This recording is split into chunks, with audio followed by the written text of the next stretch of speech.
लातूर जिल्ह्यामध्ये झालेल्या अतिवृष्टीमुळे 3,68,000 हेक्टरवरच्या पिकांचं नुकसान झालं। नद्यांना पूर आला आणि त्यामुळे जिल्ह्यातील 43 रस्ते काही काळासाठी बंद झाले। मांजरा, तेरणा आणि तावरजा या नद्या दुथडी भरून वाहत आहेत, त्यामुळे पूरस्थिती निर्माण झाली आहे। लातूर शहराला सुद्धा अतिवृष्टीचा फटका बसलाय। अनेक घरांमध्ये पाणी शिरलेलं आहे। 7 मध्यम धरणं आणि 135 लहान बंधारे सध्या तुडुंब भरलेले आहेत। जिल्ह्यातील बहुतांश भागात जोरदार पाऊस झालाय आणि त्याचा हा सगळा परिणाम आहे।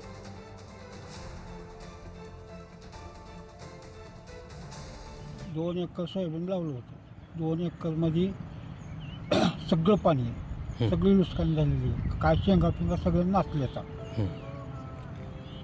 आता काढायचं सुद्धा नाही, समजा आडवं पडले खर्च निघत नाही, काहीच नाही आता त्याच्यात निघायचं का काही नाहीच। आता काढायला सुद्धा ते अंगलोटच आहे। मग काय मागणी असणार आहे तुमची? आता काय तर बघा, आता काय सरकार दिली ती गल तर भागतच नाही आता।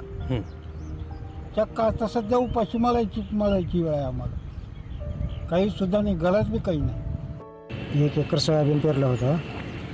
खुरपणी झाली, कुळपणी झाली, खात बी घालून बेजार घालून काल रातच्या पावसामध्ये डोके इतकं पाणी सोयाबीनच्या वरून गेलं, सगळं वाहून गेलं, नासाडी झालेली आहे। काय करावं समजत नाही। 1 एकरला 10,000 रुपये खर्च आला होता सर।